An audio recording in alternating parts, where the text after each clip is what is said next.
Hop là, tout le monde. Du coup, vous arrivez aux abords de Moulin Vert.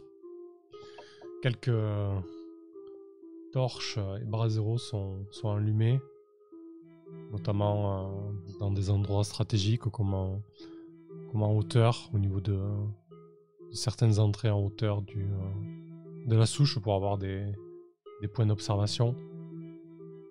Il y a quelques souris, quelques compagnons de votre ordre qui organisent des patrouilles entre les différentes petites bâtisses qui parsèment les alentours de la grande souche. Les souris que vous avez croisées sont inquiètes. Elles ont déjà éliminé 2 éclaireuses de Bézalel, 2 souris mécaniques. L'une d'elles s'est échappée, a réussi à fuir. Personne ne sait quand le hibou va frapper, ni quand ces souris et cette rumeur de rats vont arriver. Qu'est-ce que vous faites arriver à Moulin Vert? On vous accueille un petit peu comme des sauveuses. 4 souris de plus, c'est toujours ça de prix. Surtout quand on ne sait pas ce qui va se dérouler. Surtout si on ne sait pas si on va se réveiller le lendemain matin ou si la nuit va bien se terminer. Et merci Loécal pour ton sub. 33, qu'est-ce que tu fais de ton côté? Est-ce que tu prends des mesures particulières? Est-ce que tu donnes des ordres particuliers à certaines des compagnons? Non, je pense que 33 doit être peut-être... du coup, il doit discuter... doit aller là où on lui dit d'aller. Donc il se positionnera là où les défenses, on lui demande d'être positionné. Je pense qu'il doit juste peut-être avoir de temps en temps des conversations un peu secrètes avec les esprits dans les tablettes. Du coup, je pense avec la tablette de projectile magique que je tiens. Et donc, du coup, il a juste ce côté... comme il a beaucoup utilisé la magie, et du coup, il est au bord de la folie. Je pense qu'il est en communication avec les esprits qui sont retenus dans la tablette. Donc non, il est pas particulièrement... je pense surtout avec la nervosité et la tension qui règne. Il doit principalement être...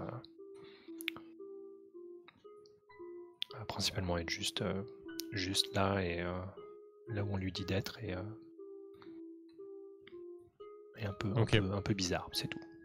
Bah, tenant tes capacités, surtout tenant les tablettes que tu possèdes, je pense qu'on te poste en hauteur, sur les hauteurs de Moulin Vert, sur le pinacle de cette souche. En fait, le haut de la souche a été aménagé un petit peu. C'est recouvert, mais il y a un plancher et ça doit faire un petit peu office de tour de fortune. Hein. C'est pas vraiment un lieu fortifié, mais disons qu'on a fait en sorte d'aménager le sommet de la souche pour faire un bon point de vue sur les alentours. Brie, de ton côté?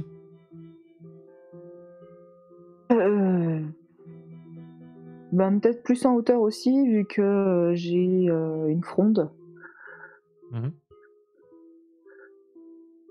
Donc peut-être à mi-hauteur. Ok, à mi-hauteur de la souche. Donc effectivement, hein,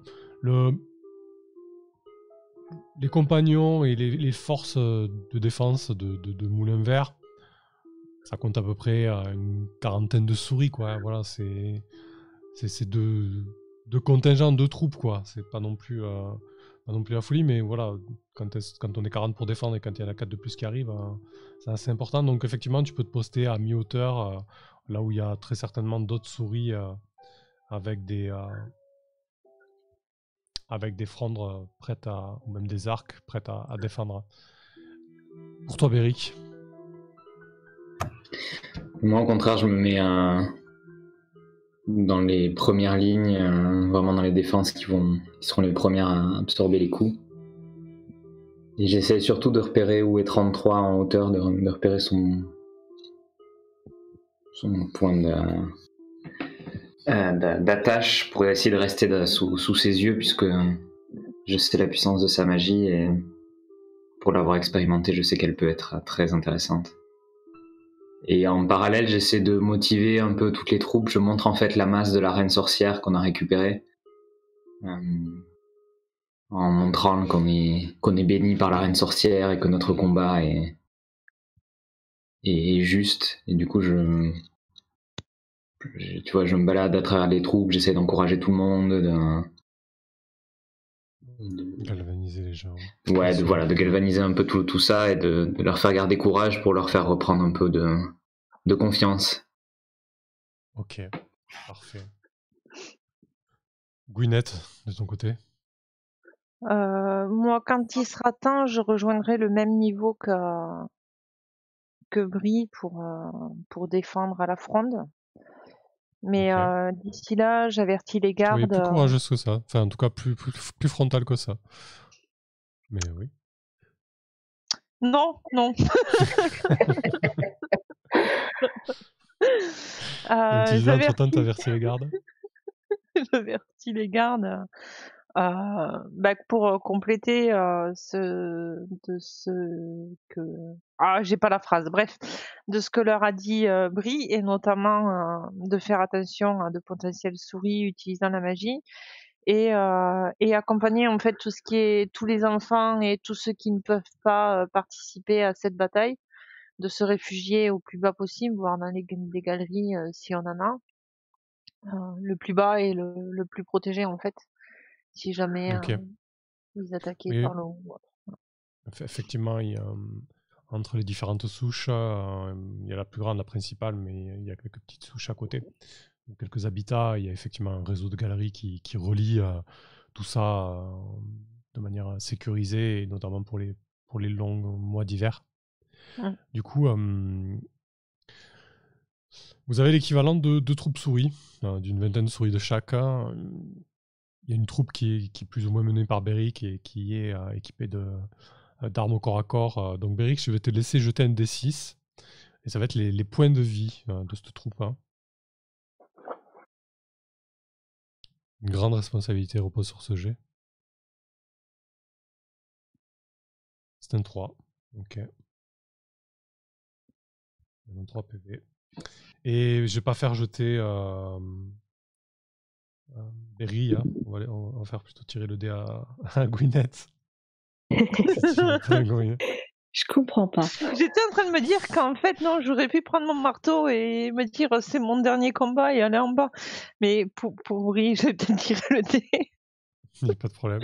Vas-y, jette un D6, Gwyneth, du coup. Un D6. Hop. 4.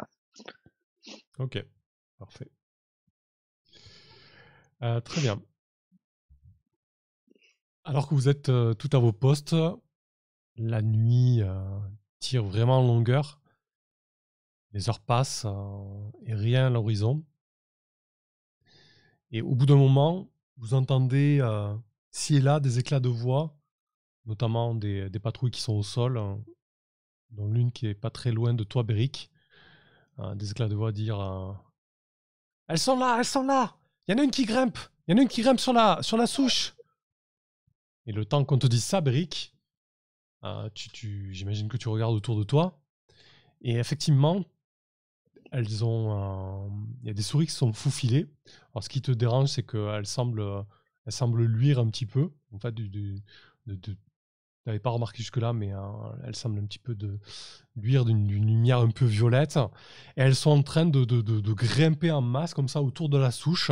Elles étaient disséminées jusque-là, et comme si elles s'étaient activées au dernier moment, elles se mettent à grimper à une vitesse ahurissante sur les bords des souches. Qu'est-ce que tu fais? Alors, comment on va gérer ça? On va gérer ça, je pense. Parce que là, il y a les troupes, machin, il y a les vôtres. On va essayer de gérer ça simple. On va garder vos portraits là. Parce que.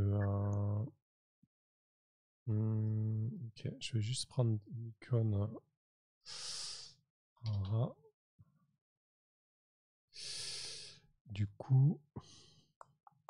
Il est magnifique ça.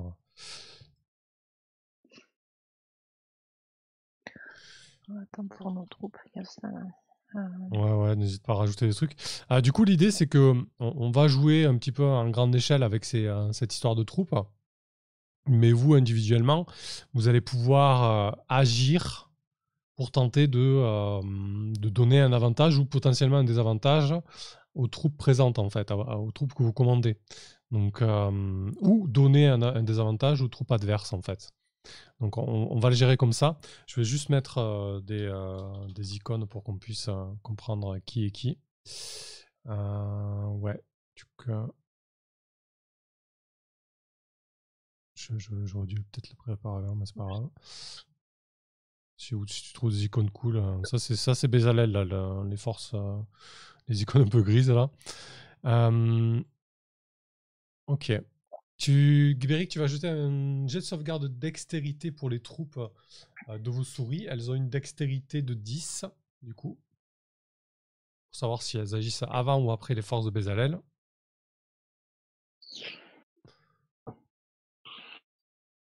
Ok, donc Du coup, ça réussit, j'ai fait un 5. Ouais, elles agissent avant, super. Et toi, Gwyneth, tu vas faire un jet pour les autres troupes, pour savoir si elles agissent avant ou après.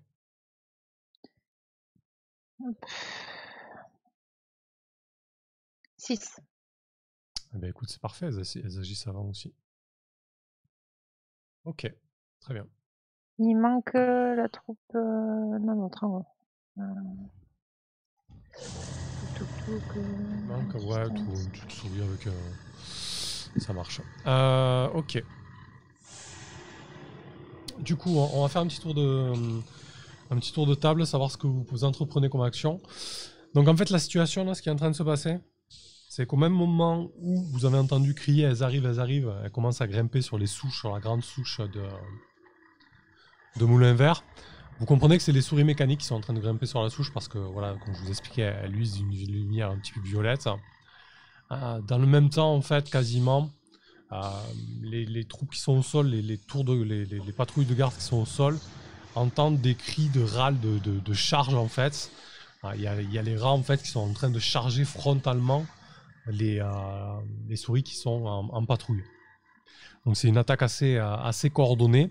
Donc on va faire un petit tour de table à chaque fois, savoir si votre action, vous voulez qu'elle influence plutôt l'action de vos troupes, ou plutôt si vous voulez essayer de déstabiliser les troupes adverses. Donc 33, lorsque tu entends ces cris, lorsque tu vois en contrebas les souris mécaniques grimper, qu'est-ce que tu fais du coup ? Je pense que je me réserve peut-être un petit peu pour Bezalel. Du coup, tu vois, je suis plus à essayer de voir où il est, et c'est plutôt lui que je vais viser. Ok. Pour tenir mon rôle de DCA, du coup, comme ça m'a été, comme j'ai été décrit. Donc ouais, je pense que pour les souris mécaniques, je vais faire confiance aux troupes, à nos troupes au sol, quoi. Ok, très bien. Ça marche. Ben écoute, il n'y a pas de problème parce que du coup, effectivement, si tu es vigilant et que tu scrutes le ciel, au bout d'un moment, tu vas voir les deux pupilles jaunâtres de Bezalel commencer à rôder et à tourner autour de Moulin Vert. Donc on reviendra sur toi. Brie, de ton côté. Donc toi, tu as mis hauteur, donc tu as déjà des souris mécaniques qui commencent à grimper vers toi, quoi. Je dis aux troupes de balancer de l'eau dessus. D'accord. Ok, excellent. Ça marche. Voilà. Donc balancer de l'eau dessus et potentiellement aussi quelques projectiles. Donc c'est parfait. Elles vont pouvoir jeter leurs dégâts. Donc elles ont un D6 en dégâts en fait. Et les troupes de Bezalel ont un certain nombre de PV. Ça fonctionne comme vous en fait. C'est juste qu'on est dans une autre échelle. Du coup tu vas pouvoir jeter 2 D6 et on garde le meilleur résultat. Parce qu'en fait l'eau, ce qui va se passer, c'est que ça va endommager leur mécanisme. À certaines en tout cas. Ok, et ben roule. Si tu peux me dire ton résultat, parce que j'ai du refresh là. 4 et 3. Donc, Ok, donc on prend le 4 en fait. ça. C'est le plus haut. Parfait. Du coup, il y a pas mal de souris mécaniques qui se font dézinguer en fait, hein, entre les seaux d'eau qu'on leur jette et les projectiles qui viennent les déstabiliser dans leur escalade. Il y en a quelques-unes qui tombent et qui ne se relèveront pas. Alors moi de mon côté, je vais devoir faire un test de sauvegarde de force pour elles, du coup. Sur 8 ou moins. Parce qu'elles ont déjà pris sur la force. Ok, c'est un échec.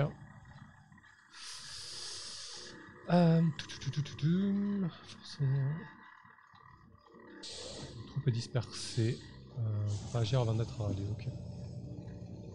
Ça marche. Donc elles passeront le prochain tour à tenter de se rallier avec un jet de sauvegarde de volonté. Ok, parfait. Du coup, de ton côté, Beric. Du coup, si je comprends bien, il y a une partie qui charge au sol, là, qui sont les rats, et qui charge vers celles qui sont encore en train à l'extérieur de l'arbre. Ouais, c'est ça, vers vous en fait. Hein. Ouais, celle que voilà, vers ta patrouille, vers les autres patrouilles en fait.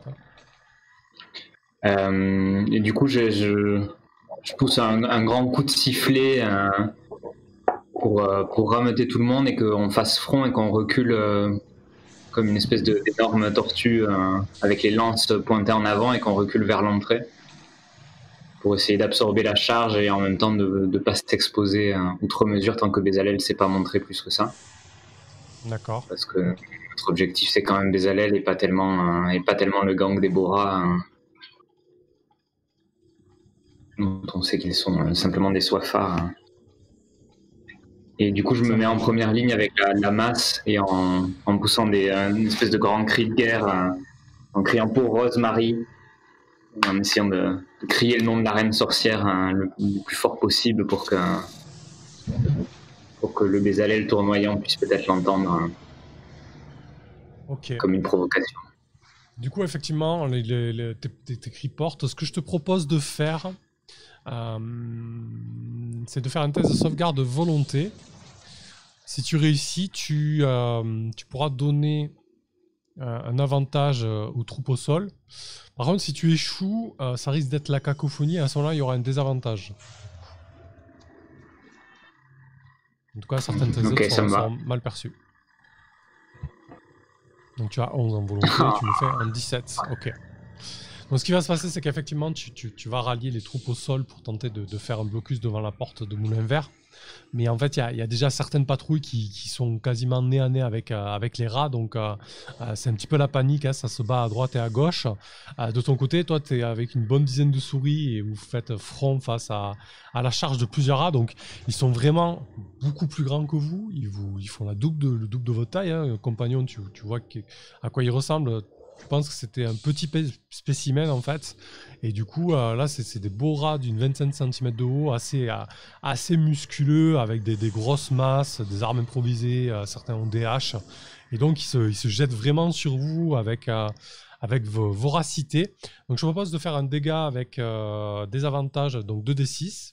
Et eux, ils vont faire leurs dégâts, du coup. Ils sont balèzes, mais cela dit, ils ont aussi un d6.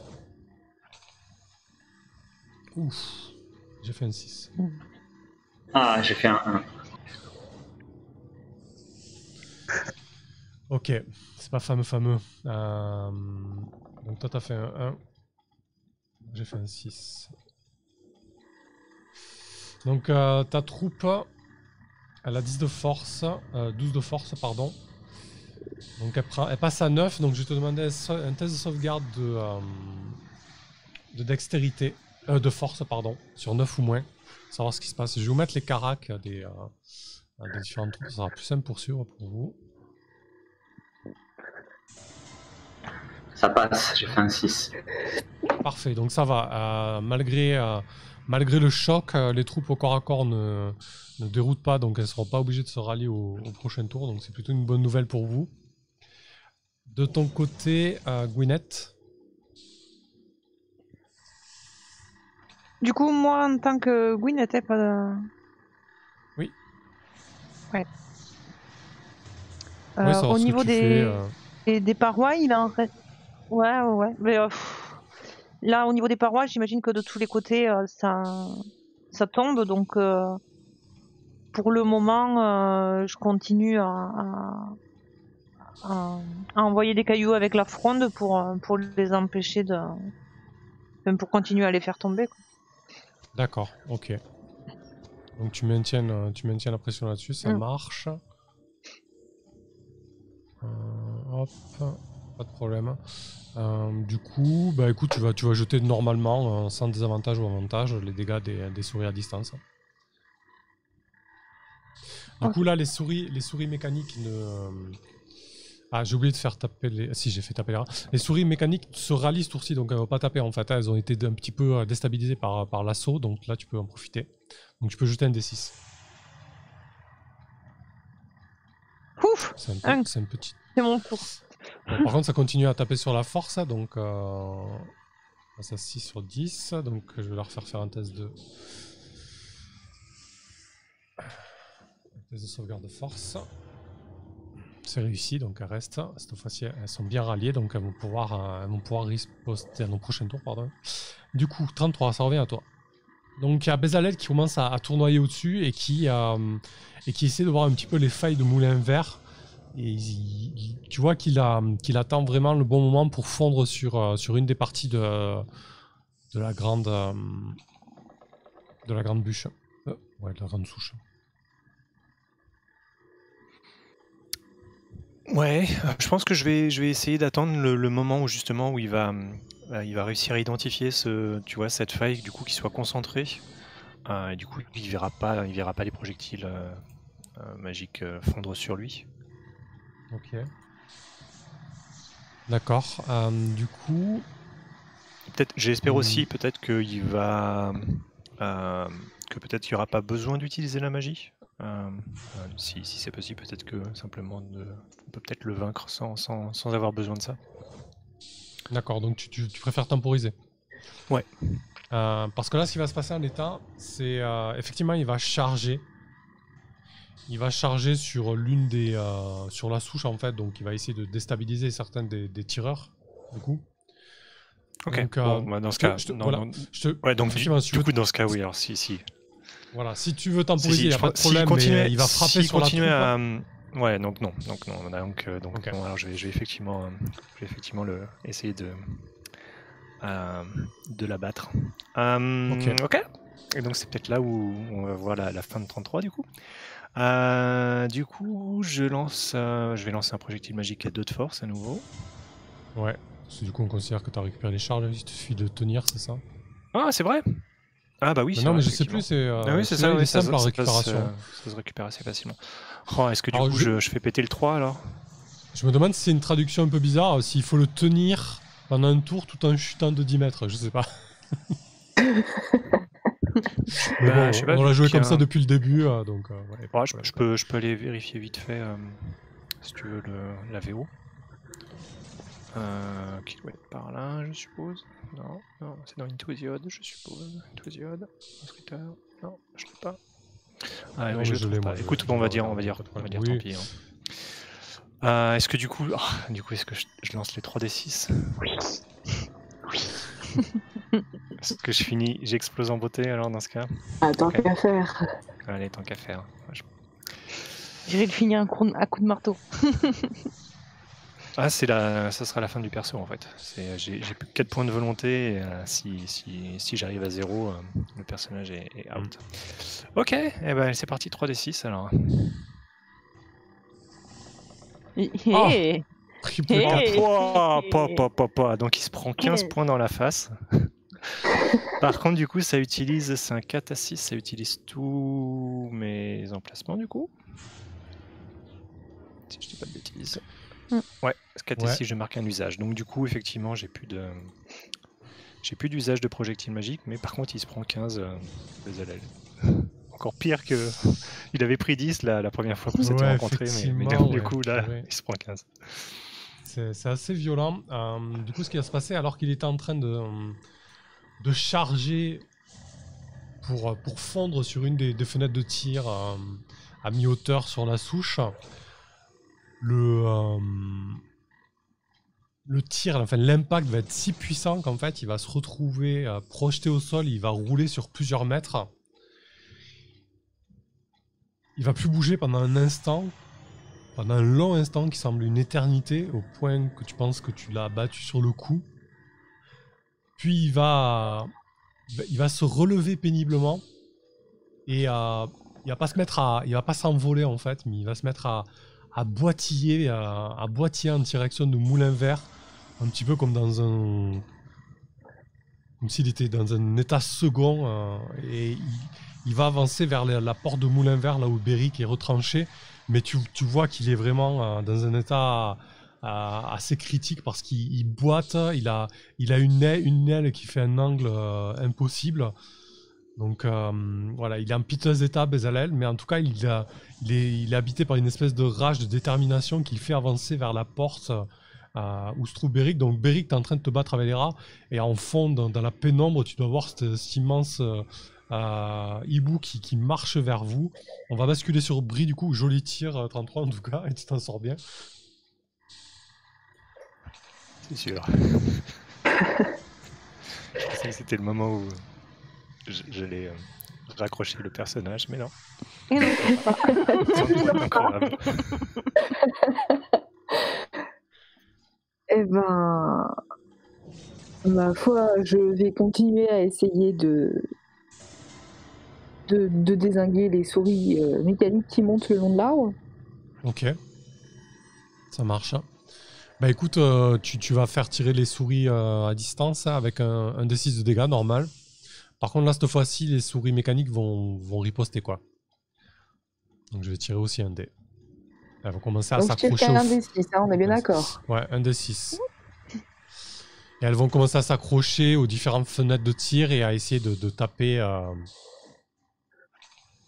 les tireuses qui sont postées là. Donc 3 chacun, on a fait.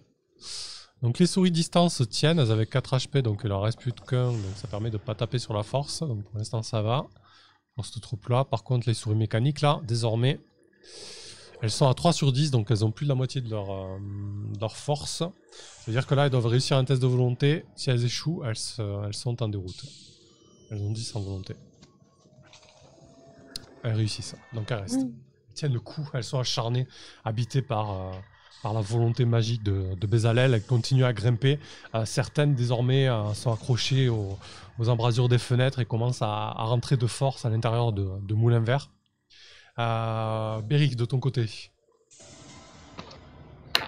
Ah ben là, je vois mon ennemi qui se rapproche, et du coup je me jette quasiment dans le combat pour pas qu'il s'approche de Moulin Vert, et je réfléchis pas beaucoup et je me jette face à Bezalel avec la masse de la reine sorcière, et en lui jetant un petit regard en coin et avec un petit sourire. Tu la reconnais, mon grand?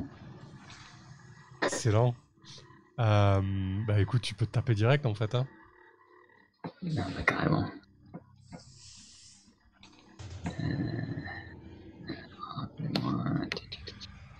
Je crois que ça fait un D8 si tu la tiens de main. Et un D6 sur la Dex. Donc tu peux jeter un D8 et un D6 en fait. Si tu le souhaites. Alors juste, je te dis, il faut pas que tu fasses 1. J'ai plus de 1, ça.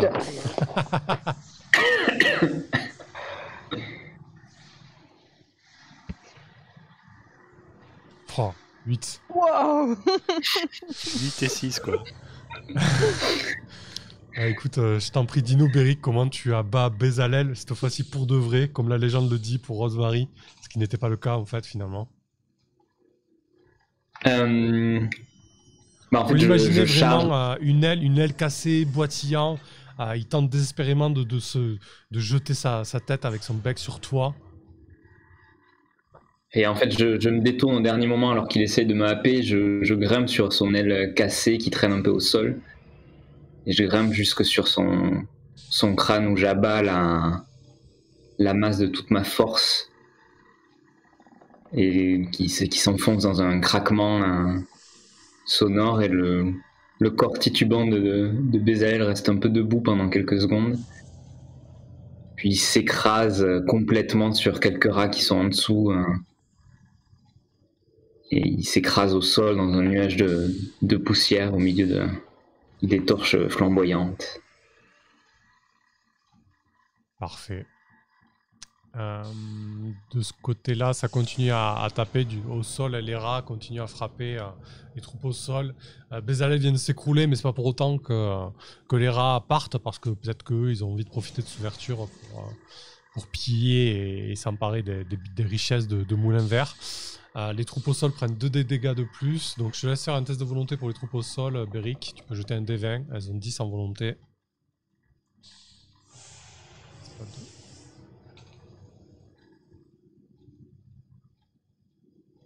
Je sais plus combien ça j'ai enlevé. Ça fait 10. Ça passe tout juste. Ouais, ça passe tout juste. Ok. Et du coup, elles peuvent faire les dégâts, un D6, je sais pas si tu l'as jeté aussi. Sur les rats, du coup. Sur les beaux rats.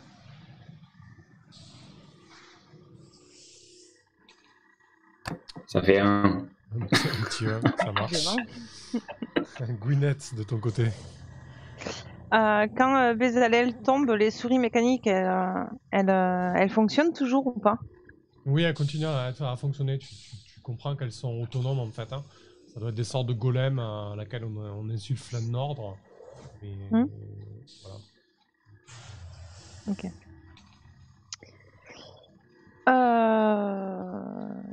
Et là, il y en a qui tentaient de rentrer par les trous. Oui, ou elles il y en a tentent qui plus, déjà ok. qui commencent à rentrer par les fenêtres. Ouais. Donc, je prends mon marteau à 2 mains et je commence à leur taper sur la tête pour les casser et les faire retomber si elles sont directement à l'entrée. Et voilà. Ok. Bah écoute, Et tire un je D6. suis ébahie par le coup de Béric. Tire un D6, pareil. 3. Bah écoute, Ah. elles sont complètement détruites. Les dernières souris mécaniques s'écroulent en fait, dégageant une espèce de suc violet malodorant qui les animait. Je pense qu'on peut faire une ellipse là-dessus. Hein. Les rats ne vont pas, avec Bézalel qui est tombé et la plupart des souris mécaniques qui sont tombées. Les rats vont rapidement fuir en fait. Hein. Ils vont pas demander leur compte. Ils sont pas non plus suicidaires. Donc lorsque l'aube se lève et que les premières lueurs rosâtres de l'aube emplissent le ciel, on voit les beaux rats tourner les talons et déguerpir. Donc Moulin Vert est sain et sauf. Bravo.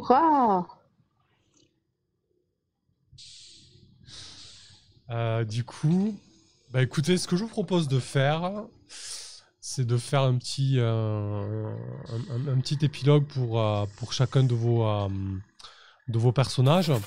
Moi, très rapidement, pour vous poser un peu de contexte, je vais vous faire un épilogue de Moulin Vert hein, et de ce qui s'est passé. En tout cas, Moulin Vert, tant bien que mal, la cérémonie, les festivités du grain se déroulent.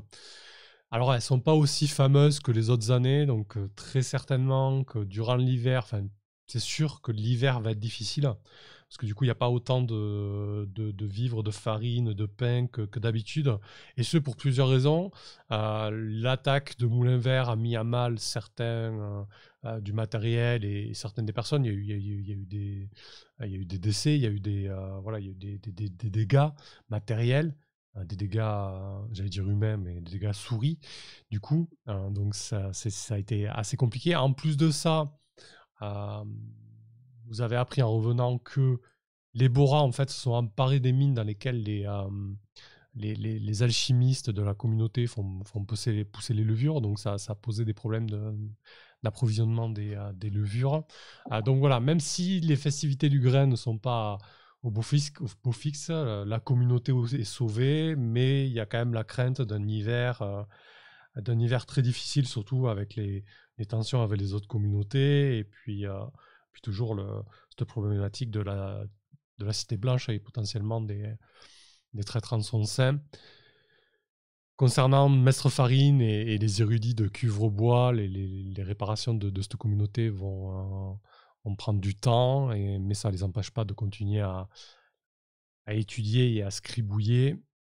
Les érudits de Couvre-Bois vont enquêter sur Bézalel et sur ce passage-là. Très certainement qu'il y aura des écrits héroïques sur vous, et notamment sur Béric, de comment... peut-être qu'on va totalement oublier le passage où 33 a fait exploser Bézalel, et on va retenir que le coup de masse de Béric, j'en sais rien, enfin, ça vous nous le direz. Ce qui va très bien à 33.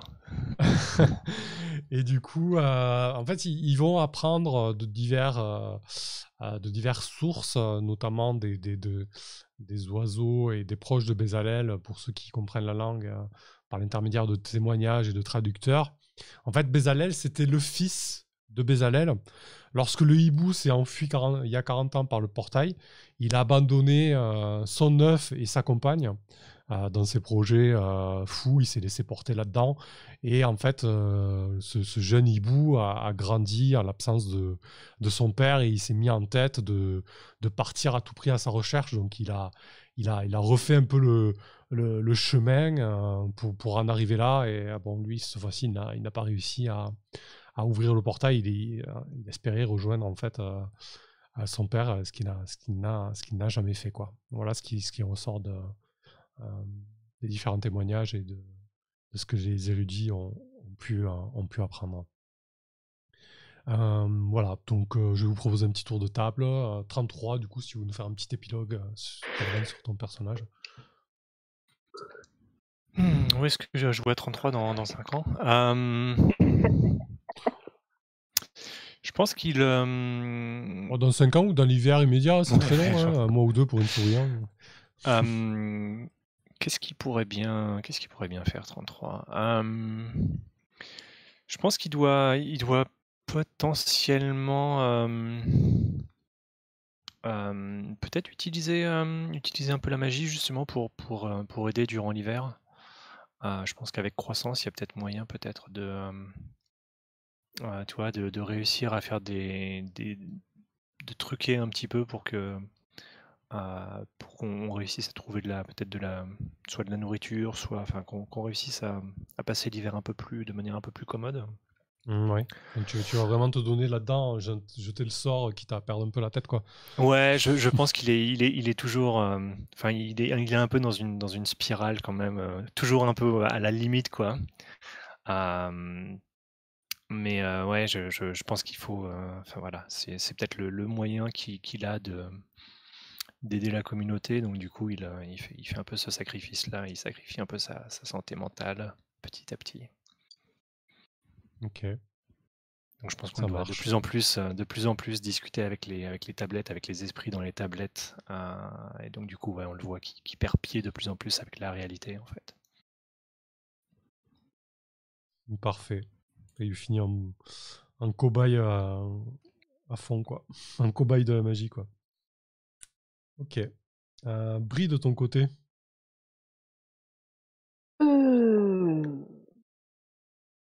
Tu reprends les dés et les cartes. Brie déjà se remet doucement de ses blessures, hein, parce que mine de rien, 7 points de dégâts, ça fait mal, donc petite convalescence. Elle va participer pendant un temps à la vie de la communauté, mais effectivement, elle a envie de repartir à l'aventure. Et puis, de temps en temps, oui, des dés croisent ses mains. Et globalement, elle est relativement sage. Elle essaye de pas se faire trop remarquer, et elle se déplace de ville en ville. Elle vit un peu son aventure, quoi. Ok. Ouais, Elle se balade. Continue à vivre des aventures. En tout cas, elle reste chez les compagnons et elle part sur les routes, quoi. Ça. Ok. Parfait. Béric, qui est un peu porté peut-être comme le héros de Moulin Vert, du coup. Ouais, du coup, les premiers jours, je les passe en fêtes et beuveries diverses et variées, à relâcher la pression, mais en fait, très vite, l'hiver étant là et mon métier de séricultrice ne servant pas à grand chose dans cette période-là, je m'investis beaucoup plus dans la compagnie et dans l'organisation de patrouilles autour de Moulin Vert et en fait de faire de la recherche de nourriture, de cueillette, de chasse un peu pour essayer de compléter le quotidien. Et et vraiment en fait petit à petit je quitte complètement mon métier de séricultrice pour devenir complètement une membre de la compagnie à part entière, quoi, et d'oublier complètement l'idée que je peux aller travailler la terre aussi. Ouais, peut-être qu'on te propose des fonctions un peu plus hautes dans la compagnie. Du coup. Ouais, voilà, ou peut-être gérer une patrouille ou avoir un secteur à surveiller. Et voilà, je m'enferme dans cette nouvelle vocation découverte sur le tard. Ça marche. Parfait. Et Gwyneth alors? Gwyneth, elle est repartie à ses activités de forge. J'imagine qu'il y a quelques gardes qui ont vu Berry, qui m'ont peut-être demandé d'essayer de refaire une masse comme celle de la reine sorcière. Mais j'ai essayé de leur expliquer que ça, c'était pas possible. Et continuer à équiper la colonie pour travailler et se défendre si des dangers arrivent pendant l'hiver. Et éventuellement participer aux expéditions des compagnons si je peux leur prêter main forte. Ok, Oui. parfait. Bah, écoutez, très bien. Merci à vous pour cette campagne et ce chouette final. Finalement, il n'y a pas eu tant de morts que ça, hein, à part le personnage de Laflis. Le jeu, il est pas si violent que ça, parce que du coup, les sorts sont très puissants. Franchement, projectile magique, ça vous a sauvé là. Alors, il y a très peu de chances de tomber sur projectile magique quand même, au niveau des tirages. Mais Ouais. du coup, c'est vrai que ça fait le café, quoi. Purée, hein, c'est sacrément violent, quoi. Mais c'était chouette, en tout cas. C'était court, mais pour une saison, comme on avait dit la dernière fois, je trouve que c'est pas mal. Ça fait pas mal d'aventures et d'ouverture, là. Il peut facilement envisager une saison en hiver, pareil, avec 4-5 séances, avec une nouvelle accroche, une nouvelle problématique, et c'est parti, quoi. Non, c'était vraiment sympa. On s'est plutôt bien fait au système. Bon, l'inventaire, moi, j'étais pas trop dessus. Je n'ai pas trop, enfin, j'ai pas trop regardé ce qui se passait, mais finalement, bon, je trouve qu'en virtuel, on perd un petit peu ce côté. On prend une vignette, on la fout sur sa fiche. Je pense que ça a beaucoup plus de sens en physique, hein, cette histoire d'inventaire. Ce côté ludique, là, je trouve qu'on perd un petit peu quand même. C'est un peu dommage.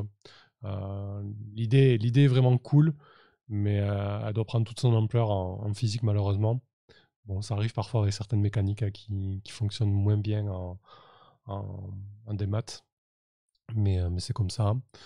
Non, très très chouette. Moi, du coup, j'avais fait 3-4 sessions de prépa en amont pour tirer l'étude, imaginer un petit peu les hexagones, préparer 2 donjons au cas où, sans savoir dans lequel allait être le premier. J'avais préparé la mine avec les rats, notamment. Donc, on était parti sur l'autre. Et pas mal de tables aléatoires, du coup. Donc, j'ai tiré à chaque fois des rencontres aléatoires. Il n'y en a pas eu 50. Hein. Il y a eu la grenouille, ça m'a fait beaucoup rire, la grenouille, mais il y en avait beaucoup, beaucoup.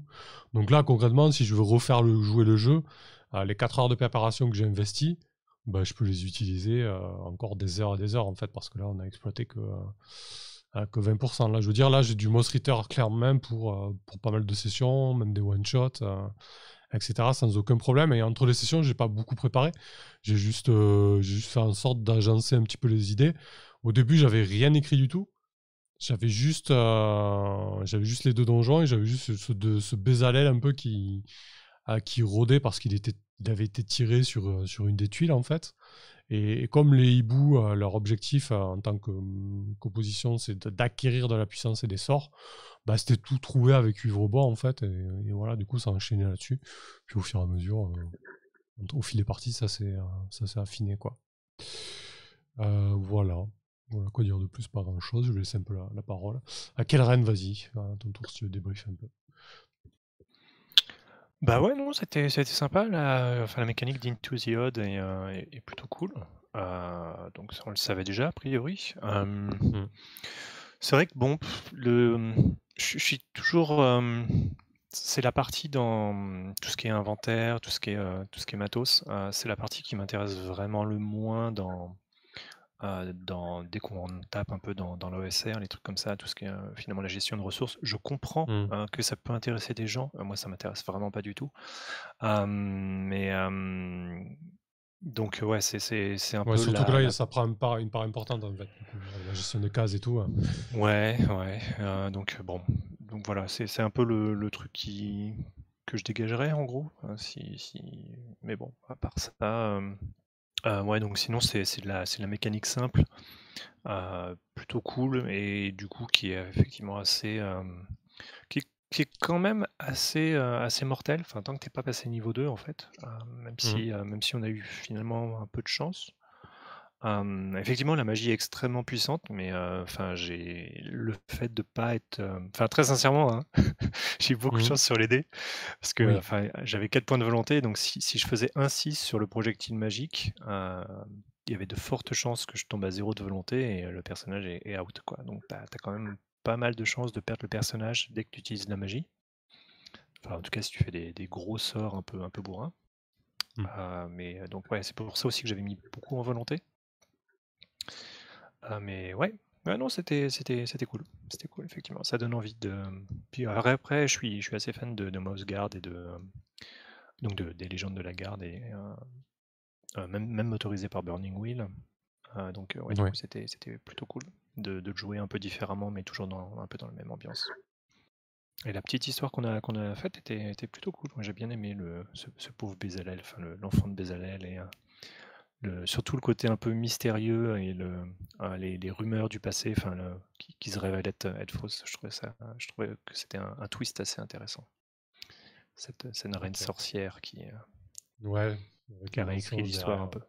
peu. Mm. Voilà, donc c'était cool. Merci de m'avoir laissé participer à cette campagne. Ça a été cool de jouer avec vous Merci à tous. toi. Chouette. Beru, de ton côté. Eh ben, c'était une bonne expérience.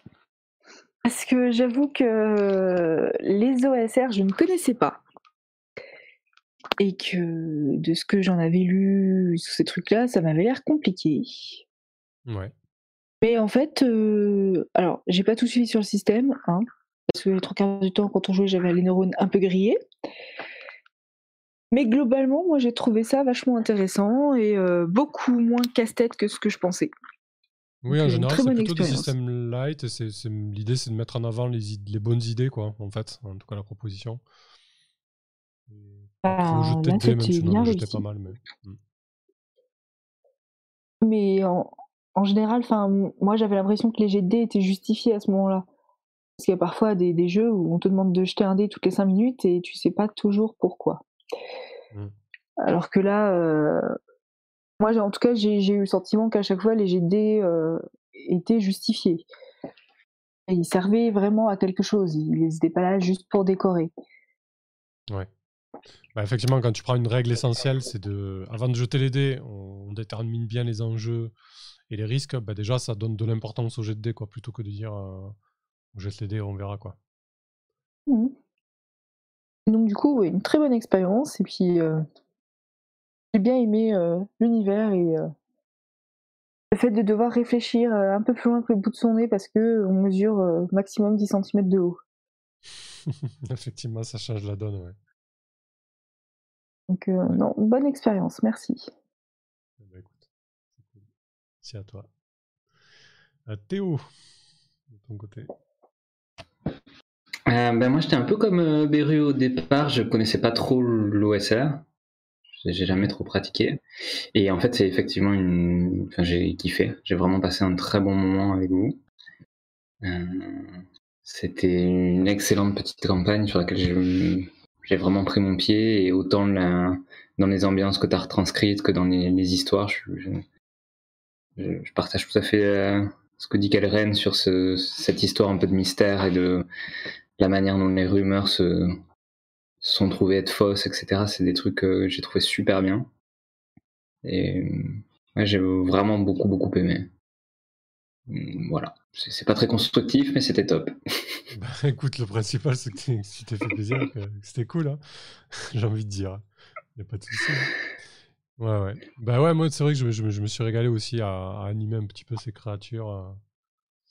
Voilà, j'avoue que jouer un héron ou un hibou, c'est plutôt cool. Surtout quand on aime ces bestioles-là, donc c'est chouette. C'est pour ça que c'était violent les sorts. Du coup, t'as pas envie de les. Là, Bezalel, à la fin, t'étais obligé, quoi, mais t'as pas envie de les suicider. Je veux dire, un héron, il se prend une cartouche, il fuit, quoi. Il va pas chercher à se battre jusqu'à la mort. C'est pas logique, quoi. Donc, évidemment, quand tu lui fous un projectile magique à 10, bah, le héron, il part, quoi. Même si ça peut sembler facile. Après, tu peux leur mettre une échelle de troupe, hein, mais c'est pas le cas de hibou, par exemple.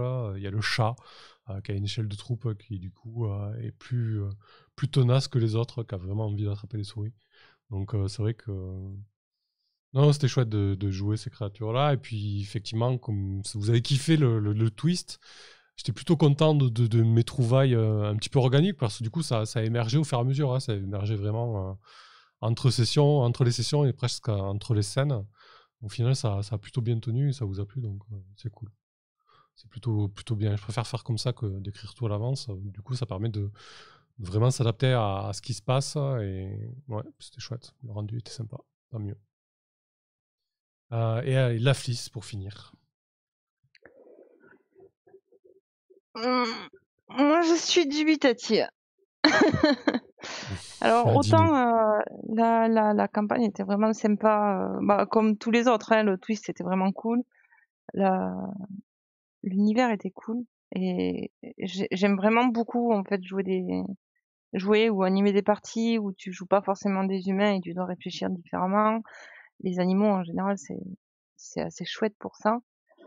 Par contre, en ayant participé aux deux côtés, autant avoir animé une partie, puis là de jouer, chaque fois t'es super emballé dès le départ. Puis plus Ouais. t'avances avec le système, et bon, comme tu l'as dit, l'inventaire, bon, toi t'en as parlé, enfin, Graine, pardon, t'en as parlé aussi. Certains vont aimer, d'autres pas, mais à force, je trouve ça lourd, très lourd. Ouais.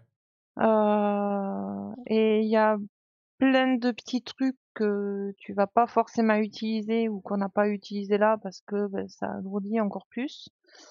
On en revient avec le système de garde aussi, mais bon, des fois c'est particulier. La recherche de bouffe, c'est particulier aussi, parce que tout à l'heure je la relisais, mais c'est vrai qu'il faut passer une garde Ouais, complète pour faut chercher de la bouffe. compter les gardes. Il y a 2-3 gardes par jour. Voilà, c'est sûr que si C'est tu rentres ça. dans les détails, voilà, ça peut. Il y a un côté Il y très a ludique, 4 très gardes par gestion qui peut jour. être plus long. Ouais, 4 gardes, ouais. C'est une garde, c'est 6 heures, et on divise la journée du coup en 4 gardes. Si tu veux suivre au pied de la lettre, il faut compter les heures. Toutes les 3 heures, Ouais. tu as une Moi, je rencontre. suis pas rentré dans ces J'ai vu, considérations-là, oui, quoi, mais du coup. je veux dire, si tu le suis vraiment by the book, bon, ça peut être très très lourd, quoi. Je sais pas. Je pense que sur une campagne plus longue, là, celle que je transforme en table ouverte, là, je pense que il y a pas mal de choses qui vont être modifiées, en fait. Sur le long terme, je pense que c'est chiant, en fait. Surtout en virtuel. Oui. Après, ça, c'est des trucs que tu peux ajuster assez facilement. Du coup, c'est vrai qu'il a rajouté ces histoires de garde et de rations et d'usage. Les usages sur les équipements et les tables de sort, c'est plutôt cool, je trouve. Mais après, c'est vrai que tout le système de garde et de rations, tu peux le gérer beaucoup plus facilement. Dans la plupart des jeux OSR, tu consommes une ration par jour. C'est plutôt cool de partir en expédition sans savoir si tu auras assez de nourriture pour rentrer ou tout du long de l'expédition, parce que du coup, ça crée du jeu, parce que tu vas devoir fourrager, tu vas sûrement tomber sur des choses dangereuses, etc. Moi, j'aime bien cet aspect-là. Mais du coup, c'est vrai qu'après, si ça devient trop gestion, c'est un peu lourd. Donc là, c'est pour ça que je l'ai géré comme je le gère dans Macchiato ou dans d'autres jeux, ou même dans Into the Odd, finalement. Je crois que dans Electric Bastion Land, donc l'héritier de Into the Odd, du même auteur, je crois qu'il y a même, je crois qu'ils s'embêtent même pas avec les rations. Hein. Je sais même plus, mais ça m'a pas marqué en tout cas. Ouais, donc il a complètement abandonné l'idée. Et là, c'est vrai que du coup, l'auteur de Monster Eater, il a vraiment poussé le bouchon. C'est pas hyper utile, d'ailleurs, je m'en suis pas servi, quoi. Voilà. Ouais, t'es vraiment entre le jeu de rôle et le jeu de plateau, donc ça doit être agréable IRL, Mm. mais Mais là, en virtuel, bon, c'est pénible, quoi. Je suis mm, assez d'accord. bon, Enfin, en tout cas, tu perds un attrait que tu pourras avoir en virtuel. ouais. Mais après, voilà, hormis ce point-là mécanique, je trouve que le système de magie est cool. Ouais. La création des souris est plutôt cool aussi parce que vous avez rapidement une souris clé en main. Côté MJ, franchement, les outils ils sont vraiment géniaux. Voilà, donc l'ensemble est quand même très positif. Hein. Enfin, en tout cas pour moi, quoi. Mm. Non, en plus, c'est bien écrit, ça se prend bien en main. J'allais dire un truc, je l'ai perdu. C'est pas grave. Bon. Non, après, c'est chouette. Voilà. Bon, mais Merci c'est beaucoup, cool. en tout cas, Ben, pour merci à toi, ouais. l'invitation. C'était chouette. Parfait. Eh ben, écoutez, on va se dire au revoir. Au revoir les spectateurs et les spectatrices, ceux qui l'ont regardé aussi sur YouTube. Voilà. Merci beaucoup d'avoir suivi cette campagne. C'était très très chouette. De mon côté, sur la chaîne, bon, il y aura une petite série de Sprawl qui va venir en off, là, qu'on tourne, mais qu'on ne joue pas en live. Je comptais sortir le premier épisode demain, mais je crois que ça va être mercredi prochain plutôt. Enfin, ce mercredi, mais ça va être mercredi prochain plutôt. Parce que j'ai pris un petit peu de retard, notamment sur les enregistrements et sur les montages. Mais bon, c'est pas très grave. Et puis après, je sais pas quand est-ce que va se lancer la prochaine campagne. Là, je vais prendre un peu de temps pour faire des lives un peu détente, création, traîner un peu sur Foundry VTT aussi. Voilà, prendre un peu de temps tranquille avec des lives sans pression, histoire de me reposer un peu parce qu'en ce moment, je suis à bloc. Et avec les fêtes qui arrivent et tout, ça va être encore plus compliqué, même si c'est des fêtes confinées, enfin bref. Voilà, donc pas de programme immédiat sur la chaîne, si ce n'est la série de Sprawl qui devrait commencer mercredi prochain. Et un live d'ici une semaine ou deux, un petit live tranquille, détente. Bref, voilà pour le programme. Merci beaucoup à vous, encore une fois. C'était cool de vous avoir à la table. C'était cool d'avoir proposé mon streetart avec vous. On se dit à une prochaine. À la prochaine. À la prochaine. Plus. Merci. Et bonne nuit tout le monde. Ouais. Bonne nuit.